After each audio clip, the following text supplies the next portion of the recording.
¿Qué es ser una plaga? ¿Son las palomas o las ratas y los ratones plagas?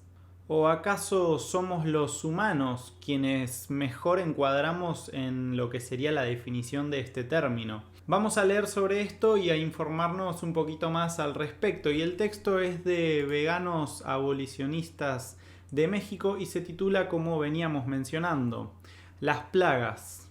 Y dice de la siguiente manera: todos los seres sintientes generamos algún tipo de impacto en el planeta, aunque solo algunos humanos pretenden culpar a otras especies de los males que pueden ocasionar. El humano desde hace al menos 12.000 años ha domesticado a una gran variedad de especies de animales no humanos, los ha secuestrado para luego, mediante la modificación genética de la domesticación, vayan mutando su comportamiento para ser esclavos más dóciles, incluso que se implementen condiciones donde el esclavo no humano pueda percibir un bienestar y así hacer más fácil su manejo como mercancía. Los animales no humanos domesticados son obligados a nacer con la finalidad de satisfacer caprichos humanos, y por tanto son considerados simples recursos, propiedad de los humanos que los poseen, y son susceptibles de ser desechados cuando ya no se les encuentre utilidad y se convierten en una carga para los humanos que los han explotado. Luego vemos que si hay perros y gatos vagando por los asentamientos humanos, se les tilda de ser plagas, de estar ahí causando problemas de salubridad y de seguridad al estar latente el peligro de que dañen a humanos o a otros animales más preciados. Ante esto, el correctivo que utiliza la sociedad mayoritariamente no vegana es la sentencia de muerte o el daño a su integridad física mediante esterilizaciones, porque eso es lo responsable. El ser humano consume prácticamente todo tipo de animales. Luego aparecen las enfermedades zoonóticas y pretende culpar a dichos animales de transmitir enfermedades al humano. Por otra parte, se cae en la hipocresía y xenofobia de culpar a unas culturas de consumir ciertos animales porque esos no son para eso, sino otros.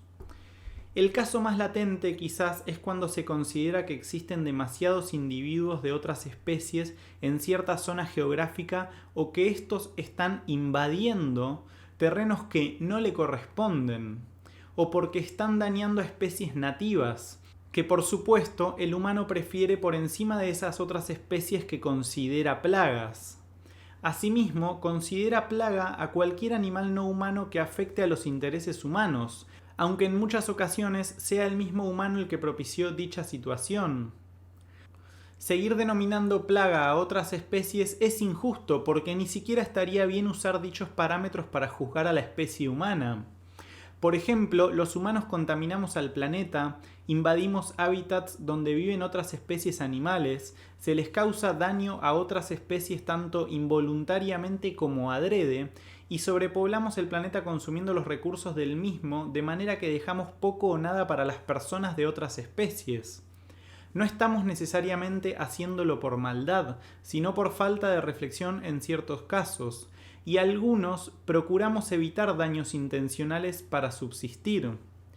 Los demás animales buscan básicamente cubrir sus necesidades, pero ellos con la atenuante de que no tienen responsabilidad moral en sus actos. Los demás animales tienen el mismo interés que nosotros en sobrevivir. Ellos buscan dónde vivir, comida y en general satisfacer sus necesidades básicas, tal como nosotros los humanos. Los demás animales no tienen por qué entender que están en la propiedad de otros ni respetar ese concepto. Ellos buscan refugio y comida y buscan seguir viviendo. El considerar que el humano, por tener más poder, es quien tiene derecho a apropiarse de los recursos naturales y de dominar al resto de las especies, no es más que el prejuicio del antropocentrismo, donde se cree que todo existe para el uso y disfrute del humano. Si estamos de acuerdo que el poder no valida abusar de otros sujetos, entonces esto implica no causarles un daño injustificado. Algún clasista pudiera manifestar que los pobres son una plaga porque pueden causar problemas de seguridad, o un capacitista que la gente con detrimento en su capacidad física o intelectual son una carga, y por lo tanto debe evitarse su reproducción mediante esterilización forzada, Pero eso no tiene ningún sustento en la ética, no es algo justo, porque ignora el valor intrínseco de las personas. Bajo el dogma del antropocentrismo, se cree que el humano debe ser el rector sobre quiénes y cuántos individuos de otras especies deben existir. ¿Cómo tendríamos que proceder si realmente fuesen una amenaza para nuestros intereses los individuos de otras especies? Pues tal como tendríamos que proceder en base a la ética si esos individuos fuesen de nuestra propia especie. Tanto si hablamos de humanos adultos en capacidad de responder por sus actos, como si hablamos del resto de sujetos, debemos buscar utilizar en primera instancia los métodos disuasivos pacíficos que estén a nuestro alcance. Hablando del caso de los demás animales, por ejemplo, si dejo comida a la vista, es posible que alguien que no tenga noción de que tomar algo que no nos pertenece es incorrecto y además tenga necesidad de comer, intente comerlo.